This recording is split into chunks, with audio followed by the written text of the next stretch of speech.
If all these stories have you wanting to go on your own adventure and you don't want to spend a ton of money and you don't want to take a ton of time away from work and family, I highly encourage you to check out Lost Travel Company. They do trips all over the country, everything from biking to rafting to kayaking, hiking, etc.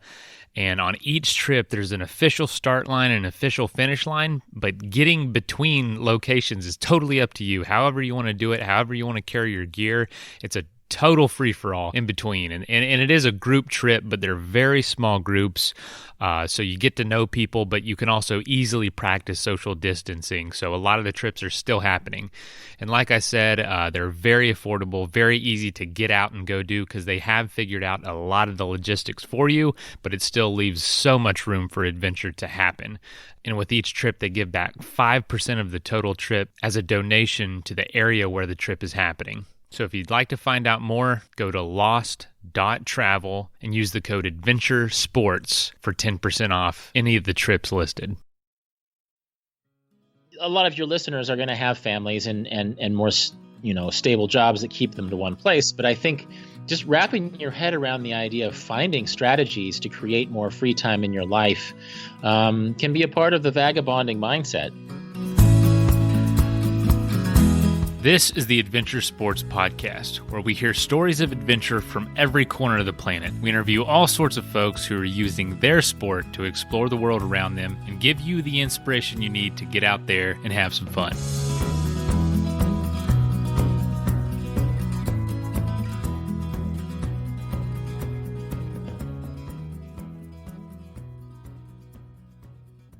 Hey folks, finally back at home after being away for 40 days on a cross-country bike trip.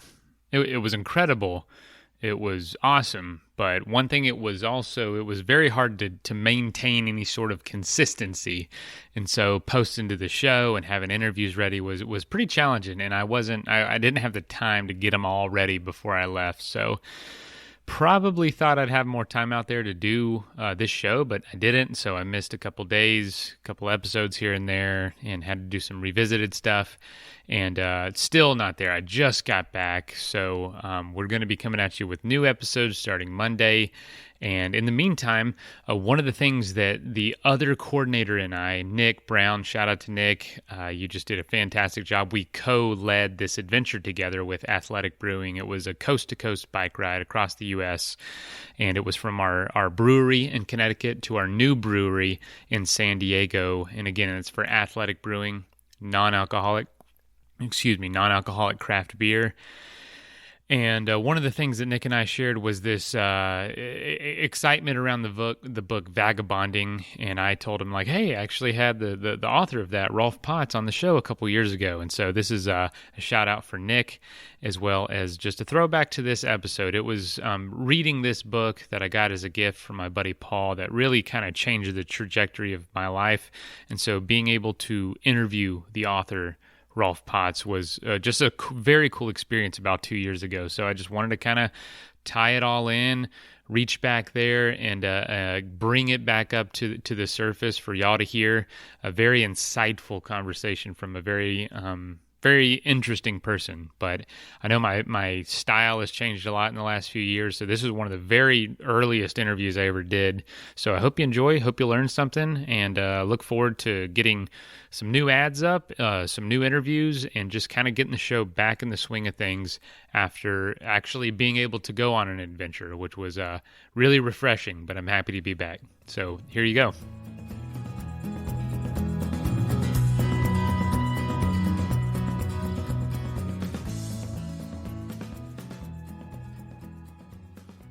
All right, so welcome to the show. Today I have the author of one of my favorite books of all time, which is Vagabonding, an uncommon guide to the art of long-term world travel.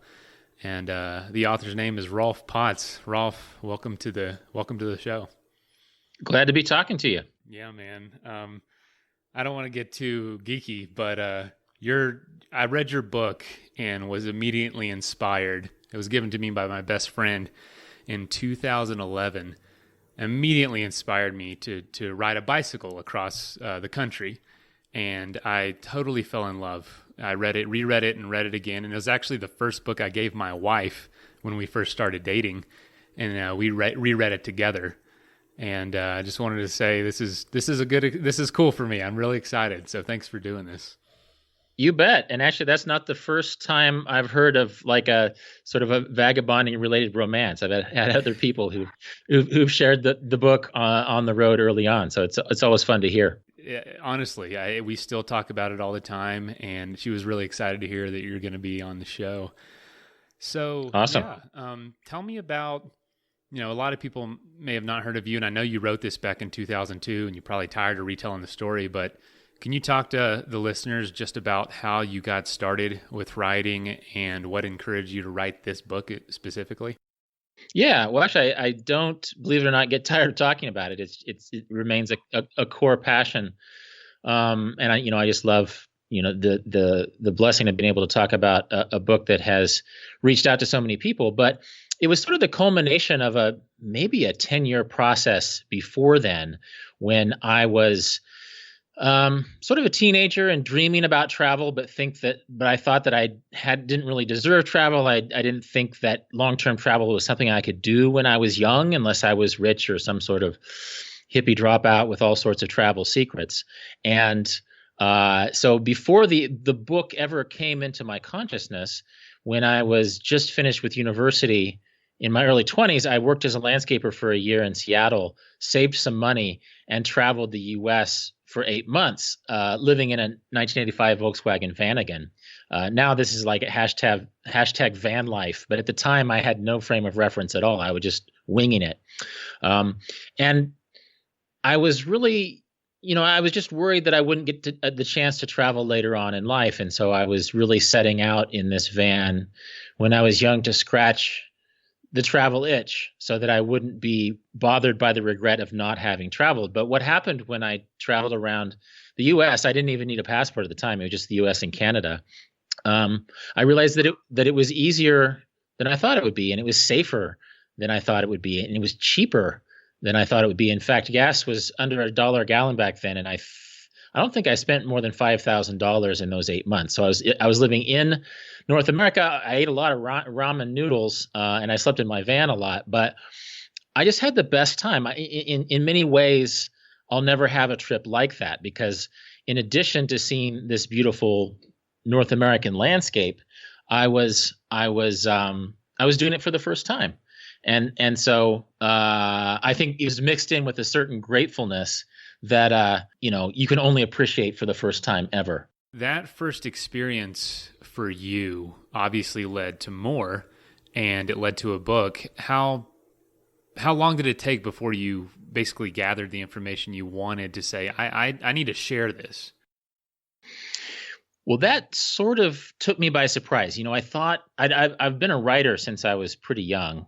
Since I was sort of writing imitation Stephen King stories when I was 13 and writing for my school newspaper. After I finished that first vagabonding trip when I was 23, 24 years old, I tried to write a book about it. So my first attempts at travel writing weren't really advice related. They were. I was trying to tell the story of this journey.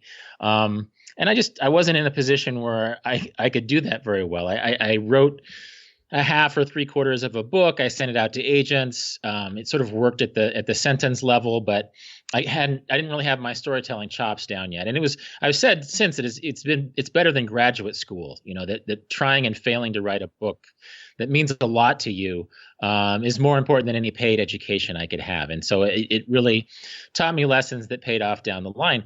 What happened is, in terms of leading up to what happened with the book, I moved overseas because I had some friends that were teaching English in Korea at the time. This is mid late 90s. And they were making a lot of money. They were having this great international experience overseas. And so that was the second key thing in this progression, is that I had those 8 months of living in a van and traveling the United States and really just having the time of my life and learning so much. And then I moved to Korea, ended up teaching there for 2 years. And I was able to save tens of thousands of dollars. I lived very simply. I did a lot of under-the-table tutoring. And I basically saved enough money to travel for 2 more years, in addition to the 2 years I spent in Korea. And around this same time, I started writing for Salon.com, which at the time had a travel department. It was a much different iteration of the the political website it is now. And so I just started telling these travel stories, and that really got my foot in the water of travel writing. But again, it wasn't travel advice; it was travel storytelling. And I did a story. I tried to sneak into a Leonardo DiCaprio movie called The Beach, and ended up with a story for so long called Storming the Beach, which made it into the best American travel writing. And so I sort of was beginning to get my grounding as a travel writer, and I still hadn't really seen my career in terms of advising other people about travel, except while I was writing for Salon, I got a lot of emails with two categories of questions. One is, how do I become a travel writer? And I didn't really know. I only knew my own story. So I started interviewing other travel writers, and I've been doing that for 18 years now. I've been interviewed a travel writer a month at rolfpods.com. Since before there was blogging, I was doing that kind of content. And then the other question was, how do you travel for so long? I've been on a vacation for 2 weeks, but that's all I can get. You've been traveling for 6 months, you've been traveling for a year. How do you do this? And so I put this advice up for free on my website. It was a 10-point list. I didn't want to call it a manifesto because I didn't want to tell people what to do. I called it a suggestifesto. I like that. And instead of the travel advice that may have been out there elsewhere, like this is how you roll your socks, and this is the size of backpack you should get, and this is where you should go, it felt like those bases had been covered. What wasn't being addressed was the why, was the philosophical, existential reason for why you should go. So I dovetailed. There's a lot of Walt Whitman and Henry David Thoreau and other just life philosophy in my advice. It was life advice about taking it slow and doing it now and going out and meeting people. And through a weird set of circumstances, an editor at Random House found it and said, could this be a book? And it was really perfect timing, because I was only thinking of travel storytelling when in fact I was in the perfect position to parlay all these years of experience of trial and error and failure and success into a deeply philosophical yet practical book of travel advice.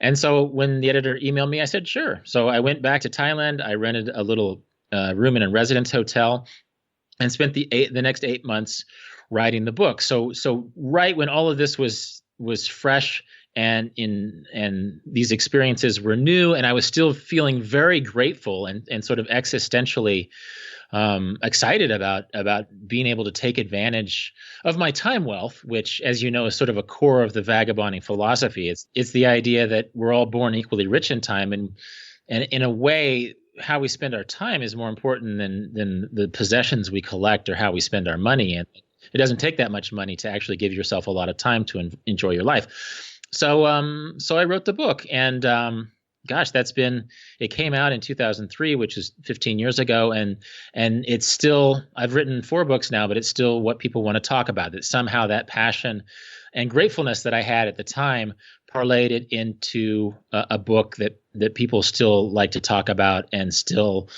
dovetails with their own excitement and gratefulness and time wealth. I think that's, and I don't mean to beat on the same drum as everyone else with bringing up that book again, but man, what it really opened up to me. I'm from a small town in Florida. I didn't do a ton of traveling, really not much at all, other than a couple family vacations. And that book just made me realize just how doable it all was. And so I went for it. And just like you suggested in the book, I became a janitor at a school, worked until midnight every night just to save up $600 for my first 2-month trip. That was traveling across the country. And then another one not right after, but the next summer that was 6 months, and totally by the book, following what you were talking about. And that's what I appreciated the most. It wasn't the nitty gritty of how to pack or exactly where to go, but the philosophy behind it, which I was obviously through all your quotes, all the suggestions you had of other writings just opened my world into tons of other writings that I eventually just delved right into on those trips. And so I think it's that, that spirit of that book is incredible, man. So thanks again for writing it. You bet. Well, it's funny, you aren't the only person who's written me and to say, hey, I met my wife on the road. We sort of bonded over your book, but you might be the first person who's ever written to say, I cleaned toilets to fund my travels. Because so many toilets. I bring up this line in the book about from the Charlie Sheen movie Wall Street, where he talks about making $1 million so he can ride his motorcycle across China. And I say in the book, look, you can spend a few months cleaning toilets and have enough money to ride your motorcycle across China. And people love to quote that line, but I think you might be the first person who's actually emailed to say, look, I literally cleaned toilets. I literally did what you suggested in that part of the book. Yeah, that's great. Man, scrubbed and janitor mopped floors, thousands of square feet of floors every night, a gym, in fact. And it paid for a 6-month trip. And I was full-time student. And, it was tough. It was challenging. You had to eat a lot of ramen noodles and a lot of canned tuna. And if I was lucky, but now I wouldn't trade it for anything. And those experiences are honestly the trophies of my life that I would hold up. And there are billionaires who don't have 6 months, who will die without having traveled for 6 months. So travel really is something you give yourself. It's something you decide to do. It's not tied to riches. It's just tied to enough money to be able to do it. So many of our listeners love their adventure sport, whether it's cycling or running or whatever. And so many of them can't necessarily justify the time now, depending on what stage you are in life. They might have a family and kids and whatnot, and they want to be able to use that time to follow their passion, but justify it in a way to where it brings in at least enough money to cover the time. Does that make sense? Like it doesn't make a living, but I can justify being gone for a month because at least it covers the bills while I'm gone. So we're really trying to reach out to folks who are making these side hustles that are focused around a passion seem so possible. And one of the really interesting decisions that I think you've made is, well, frankly, where you've chosen to live your life when you're home. A lot of people want the glamour of a big city, or think that if they want to be full-time travelers, they have to live in an extravagant, exciting place. But you chose Kansas, man. What's up with that? Yeah, well, I'm from Kansas. I grew up in Wichita, and in some ways, vagabonding was sort of a letter to my 17-year-old self. You can appreciate this being from a small town or a more provincial part of the country, where sometimes you feel in these out of the way places that you don't have permission to do this, that this is some more sophisticated task for someone from New York or Portland. And so I've really tried to downplay the idea that this is some elite or insider counterculture activity. It's just something that you decide to do. And I think one of the lessons that travel taught me when I was overseas is that I could base myself in a super cheap part of the world and get by for next to nothing compared to a major American city or a major world city for that matter. So I wrote Vagabonding in a small town in Thailand. My rent was maybe $150 a month. I was paying $1 a meal for some of the best Thai food I've had in my life. And I realized that even though my editors and a lot of my friends live in big hip cities like New York and San Francisco, or even Austin and Portland, that I could go back to a place like Kansas where my family lived. And one of the lessons I learned from travel is that people all over the world live close to their family. They pool their resources. So I live next door to my parents, who can keep an eye on my place when I'm gone, and I'm gone a lot. And my sister and her family are nearby, and I'm going to go see my nephew's cross country race in 2 days. And so I just realized how much happiness people find through family around the world. But then also, the cost of living, the overhead is so cheap in a place like Kansas. It's just exponentially cheaper than living in a bigger, hipper city. And the thing of it is I can still visit those cities. I probably spent 2 months in New York this year. I don't always spend that much time in New York, but it's not like I'm completely walled off from the big city. I actually have a good social life in places like New York. Or Los Angeles, where I'm going later this month. But I don't have to subscribe to just sort of the ritual expenses of living in a place like that. You can go out and have a delightful but somewhat modest meal with a few drinks, and you're $150 out. And that's a lot. Like I said, $150 was my rent when I was in Thailand. So I don't want to be a snob about this. I don't want to practice one downsmanship and say that everybody has to completely live in an ultra cheap way. But this is just one of many strategies I've had to make my life pay off in time. That I live in rural north central Kansas. I don't live in Wichita where I grew up. I live about a mile and a half north. But it's beautiful here. It's peaceful. I have 30 acres to relax and stretch out in, and then I have the flexibility. I have the time to do interesting things, to winter in warm places, to spend time in New York, or London, or Southern Africa, or Hawaii, as I did last winter. So again, it's just that idea. And again, like a lot of your listeners are going to have families and more stable jobs that keep them to one place. But I think just wrapping your head around the idea of finding strategies to create more free time in your life can be a part of the vagabonding mindset. And even, I think there's a lot of sporty people who listen to this podcast. You can save up for a mountain biking trip in the Andes or in Tasmania. And then once you get there, then the mountain bike is just something that opens a window to 1,000 more things. And that's the great gift of travel, is that it doesn't just have to be about the activities you do. It doesn't have to be about, mountain biking a mountain on a different continent, or kayaking a river on a different continent, but it's all the amazing things that happen to you along the way that make travel so memorable. And so I dedicate a chapter to adventure in vagabonding. And I don't mean to disparage adventure sports, but I make the point that oftentimes those sports are a window into a much deeper adventure, which can be just confronting the unexpected in a place that's not your own. Absolutely. That's honestly what we encourage here. It is not about the numbers, your stats.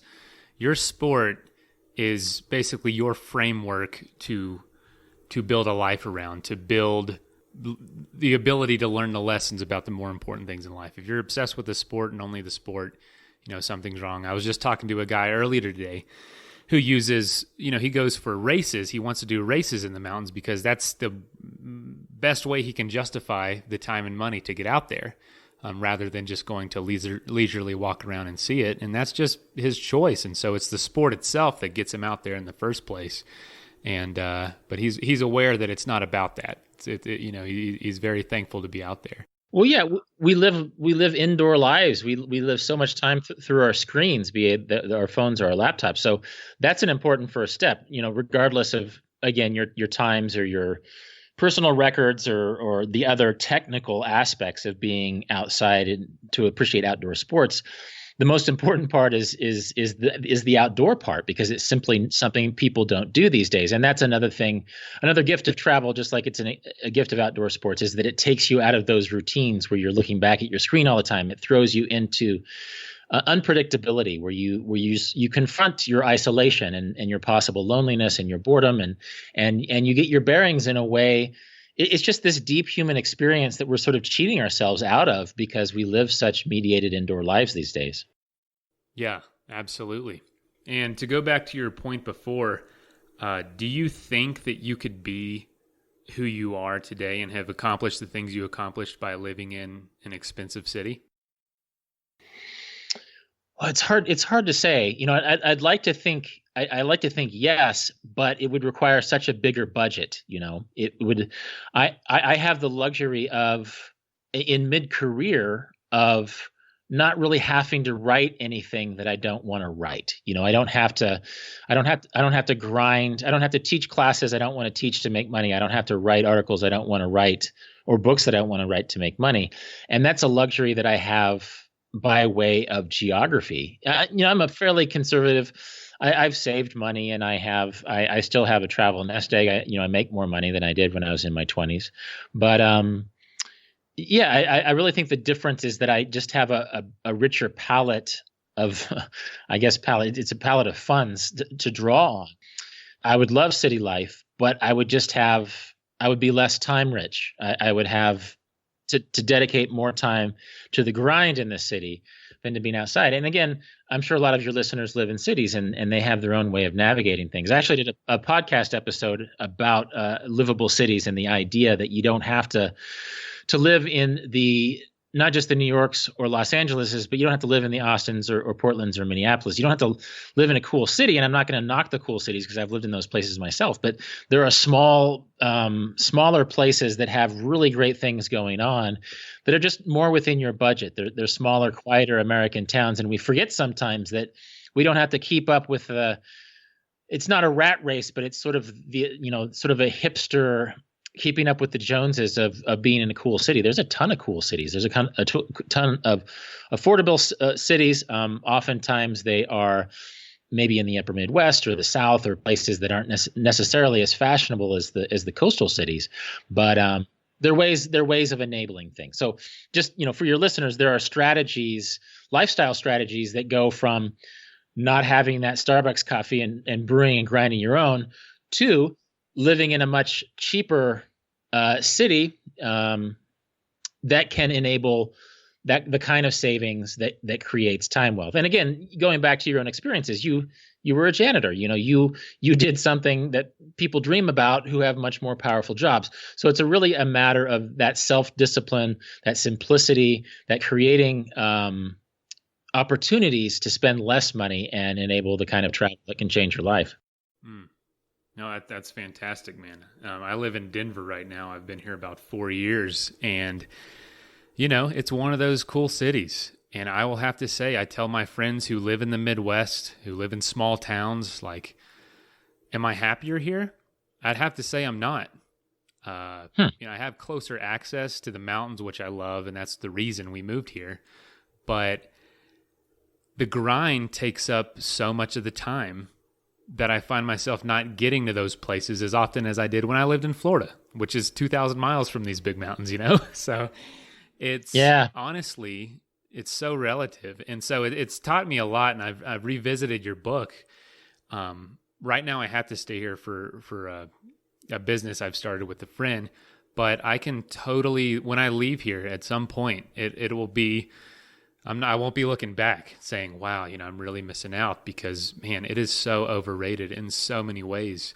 But if you can find that balance, that's where it lies. And I want to ask you, after you experience all these things, I know you talk about it in your book, and I've talked about it a lot with a lot of friends. When you come back to Kansas, is it difficult with the experiences, this crazy experiences that you have all over the world? And I know you spend time in Paris every year. Is it hard to connect with the locals, or are you kind of past that as you get older?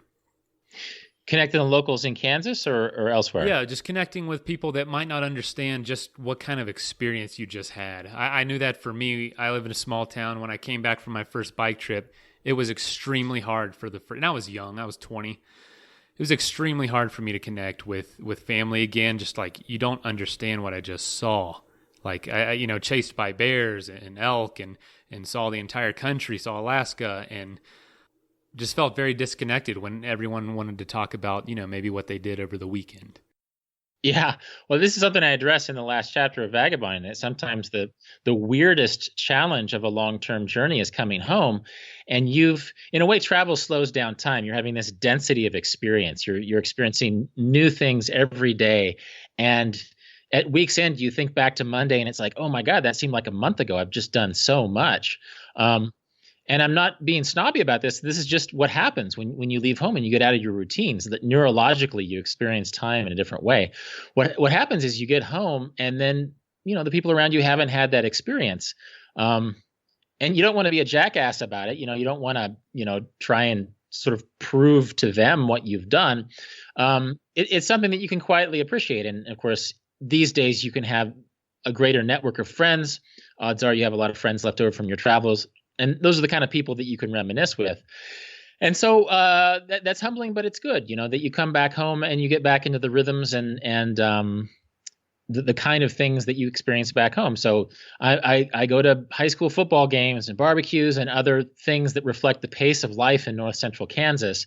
And I've been doing it for so long now that I'm not as rattled as I was before.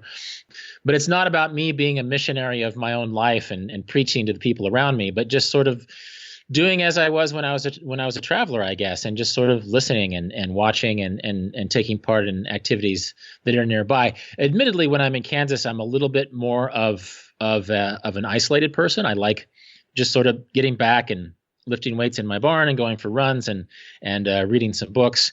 And so I'm not necessarily a social butterfly when I'm back here. Is it lonely?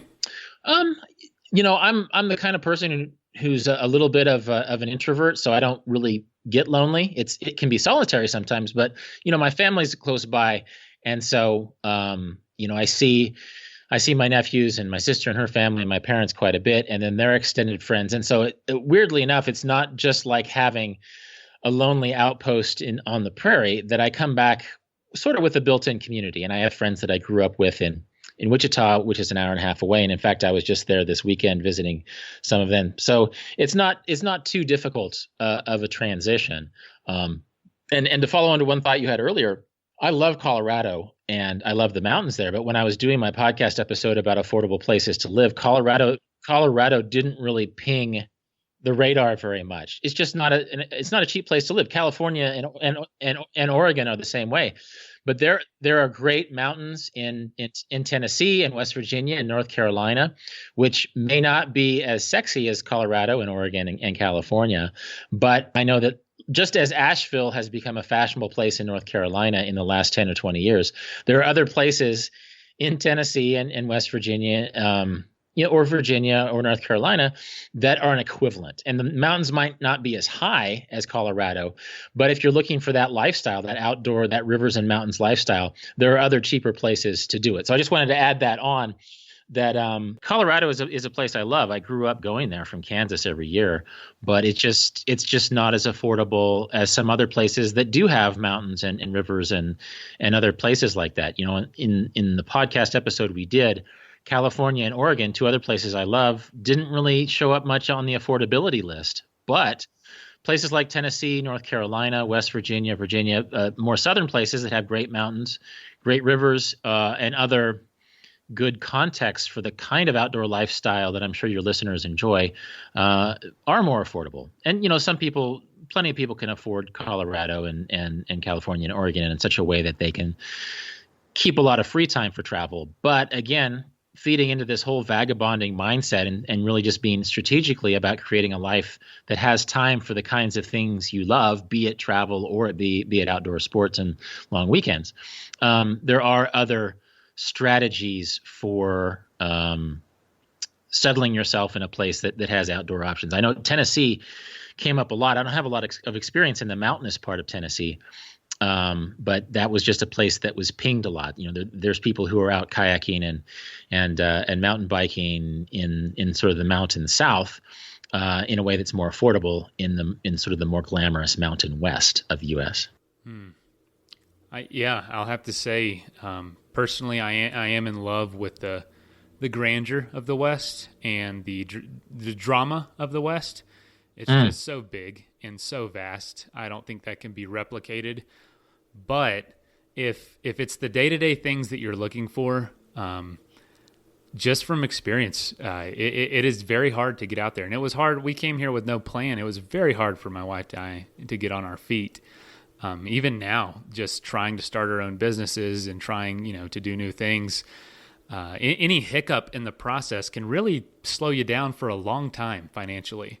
And so I think that wiggle room that cheaper places offer is for the listeners that are, maybe in a place that they don't necessarily want to live. Like, take it from Rolf. He lives in the middle of Kansas and you travel more than probably all of us put together. Yeah. Well, I think sometimes too, we have a simplistic, we apply a more simplistic way of thinking to the United States than to other countries. We try to embrace the complexity of faraway countries, but we see the United States as this electoral map of red states and blue states, and we assume that there's certain places are more going to be more attuned to our way of being in the world. But it's a purple country, and you can find your people in lots of places. There's a time at which Asheville became the new Santa Fe, as far as being an outdoor community. Well, there's 36 new Asheville's popping up all over the place. It's just that they're not really humming on the radar yet. And so, again, I'm not telling anybody to leave their hip American West places and find a cheaper place, but it is an option. It's one of those things in your toolkit. And it's and again, I literally have a sticky note on my wall that says American West road trip. In the next 5 years, I want to do another road trip that covers Colorado and Utah and Montana and Washington and Oregon and place. But again, that's based out of Kansas. That I'm going to be saving my money in Kansas so that I can spend 4 months driving through the American West and really enjoying it, not as a weekend warrior type trip, but as a place where I'm once again traveling and having adventures every day, all day, like I have enjoyed before. So again, it's being strategic and really figuring out what you love to do and how you spend your time, and making sure that you are making life choices that can pay off in free time to enjoy this sort of thing. Awesome. And so you pay for this mostly through writing, I would assume? Yeah, through writing and through teaching and through public speaking. Do you think that the maybe industry of travel writing is saturated at this point? Like you obviously got in at a good time, I'd say, compared to now. Is it maybe kind of hard to get into? Yeah, well, it's a different hustle. I got in. I was at this cutting edge of like online travel writers during the dial-up age of the internet. I was really seen as this person, as sort of this, when I was in my 20s, when I was first getting my word out there, as this internet guy who's not necessarily submitting to National Geographic or the Atlantic, but is writing for Salon and World Hum and is writing these long form articles. Well, the bottom fell out of that anyway. It doesn't matter that I got my foot in the door. There's very little $2 a word travel writing out there left. And a lot of it is not as interesting to me as some of the other stuff I've done. So I'm lucky in that I've written some books that have done well.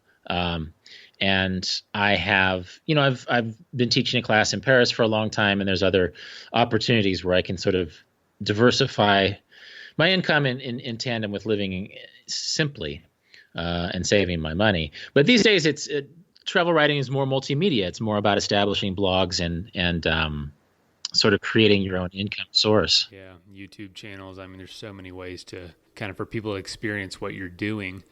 Do you feel those pressures, or do you feel like what you're doing is substantial for what you need? Well, what I'm doing is substantial, but I started a podcast a year ago. I haven't monetized it yet, but it's certainly a new media venture that brings me a lot of pleasure. And I went around the world with no luggage 9 years ago, and I live blogged that, and I actually shot 3 or 4 videos a week during that experience. And so I've been diversifying my toolkit.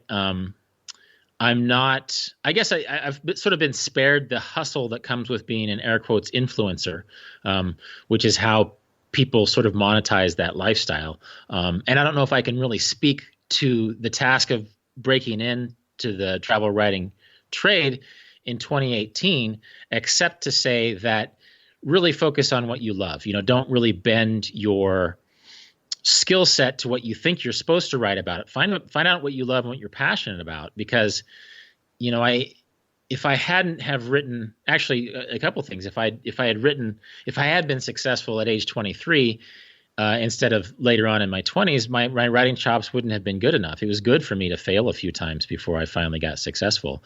And then too, by the time I wrote Vagabonding, I had lived it. I had been immersed in that world for years. And, the root of author is authority. I'd gained a lot of authority and passion and gratefulness on the task of vagabonding. So I think for anybody who's thinking about writing for a living, and I often say, to enable travel, don't write, find something else, deliver mail, wash toilets, start a business, become a graphic designer. That travel writing hasn't enabled travel, but actually my early money was landscaping money and teaching money, and actually travel writing slows down my travel in a way because I have to stop and write about it. But if you do decide that travel writing is your thing, then find something you love so much that you'll become an expert on it, and that your passion and your expertise will show. And that, more than marketing and micromanaged social media strategy, is what's going to attract your audience. So have you took some odd jobs early on. Have you taken odd jobs? Do you still take odd jobs every once in a while? I mean, I'm sure there's all kinds of random things to do in Kansas from, around the agriculture industry. Do you ever just take little things like that still, just to make a little bit on the side? Not really from a monetary standpoint, and because I live sort of a rural lifestyle out here, I pitch in every once in a while when people need work done.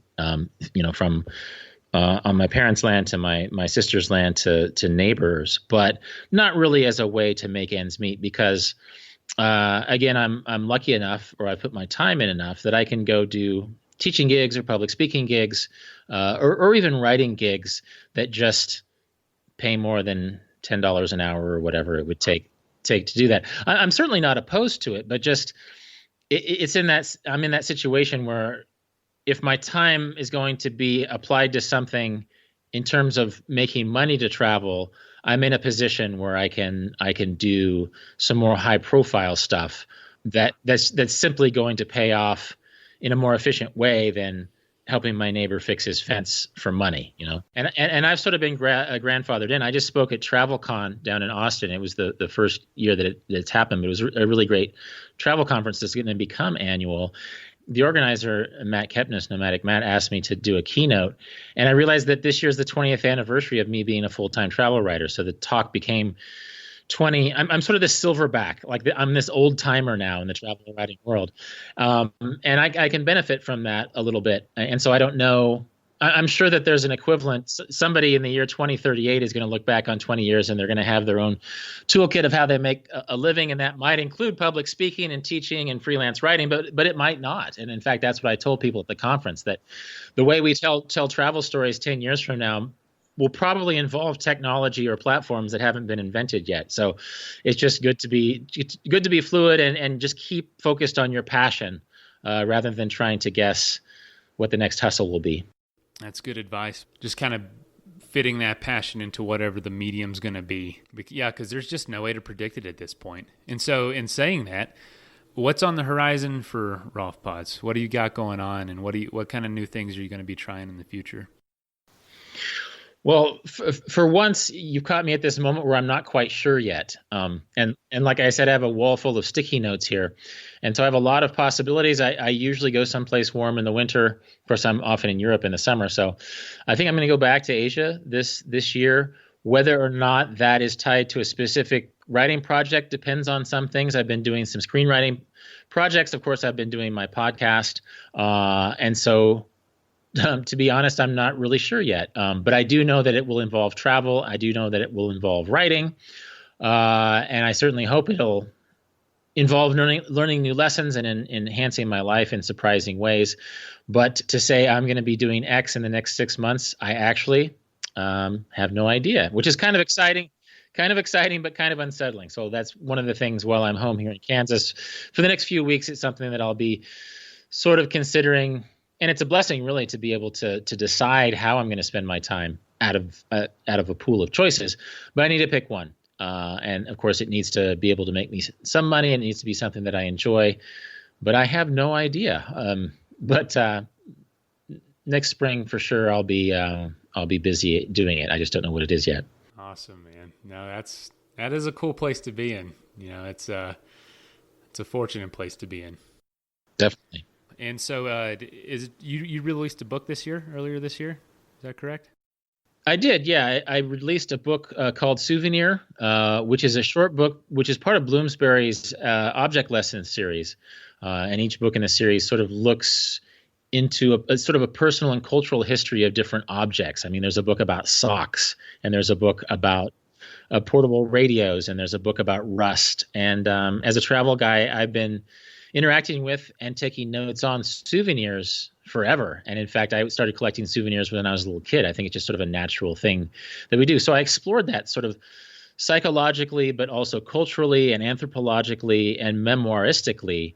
And it's a short book. It's 120 books, but it's 120 pages, but it sort of walks the reader through this process of the souvenir experience in a way that's sort of surprising. I've talked to a lot of people who said, oh, I didn't think that there was much to say about souvenirs, but actually it really is this deep form of storytelling. And oftentimes the only audience is ourselves, that we're narrating our own lives by these objects we collect in our travels. And sometimes the meaning of those objects changes over time. And I'm sitting in my office at home and I'm surrounded by these objects that I've used to tell the story of my life and to remind myself of my travels. So the book, and it's just literally called Souvenir by Rolf Potts. It's a deep dive into this process, and it's just another fun little corner of the travel experience that I was able to explore at book length. That's awesome, man. No, that's I haven't read it yet, but I'll give it a read because that's got to be fascinating. You had to have come across some interesting thoughts in that about why we collect things and why we feel that impulse. I mean, we were just in the Seattle area this weekend at Olympic National Park, and I just felt the so strongly to pick up a piece of driftwood and take it with me. I'm just like, I've got to take this, and I didn't know why, but it was that's funny. I just went through that. Yeah, that's an impulse that goes back to childhood. And man, Olympic National Park, I love that place. Were you on the coast or were you inland? Both. So on the side, I do a backpacking company where I basically not teach people how to vagabond, but we basically outfit people to go backpacking for trips. Usually people that have never tried it before, people that would normally stay in a hotel or somewhere, an Airbnb. We get them in the backcountry, and so I was researching a new route for that. And so we went inland, and we're looking at a route that goes from around Hurricane Ridge, way up on Been one of there? the ridges, yep, and goes down to the sea. And so you camp at the ridge, you camp in between, and then you camp on the ocean. And instead of staying in a hotel, you get to stay in the backcountry for 4 days. And that is a gorgeous, gorgeous national park. I Oh, mean, that is just amazing. and it is so underrated. There was hardly anyone there over the weekend, and it was pretty decent weather. And when I listen, I love national parks, and we go all the time to parks all over. But when I listen to talks about some of the best parks, that one is never on anyone's radar. And to me, Wow. it's probably my second favorite behind Yosemite. And it's unprecedented, man. Yeah, it blew my mind the first time I went. I was 17 in high school looking for places to go to college, and I was at Ruby Beach. I watched the sun go down Yeah. at Ruby Beach, and Yep. and it was so beautiful. I almost cried. And then when I was living in the Pacific Northwest, I would go do solo trips. I would hike the Hoh River, if that's how it's pronounced, I think. Hiked up to the glaciers, and so that place is close to my heart. And that's the thing about American national parks. There's so many of them, and so many of them are just these secrets. I mean, it's like I was saying, these cities. There's so many cool, hip places to live, but there's these places we haven't heard of that are also great. And it's the same with national parks. That I don't know why Olympic National Park isn't on the tip of everybody's tongue because it's such an amazing place. I totally agree. It's so close to Seattle. I don't understand it, but yeah, we went up to Hurricane Ridge for sunset the day it was really sunny, and holy cow, I got emotional. I just can't handle how beautiful all that is, So yeah, and there's towns right outside so many of these parks that people just don't think about, and they're really close to metro areas. And we were looking at the town of Port Angeles, that it's right at the base, and I'm like, why is this place not totally just exploded? It seems so ripe for a bunch of hipsters to move in. Yeah, well, one answer, I think that's a temperate rainforest up there, so I think some people might get tired of the weather. But I think Raymond Carver lived in Port Angeles, and of course, the Twilight series is set in Forks, I think, and Kurt Cobain grew up around there, and so there's all these cultural associations with the area.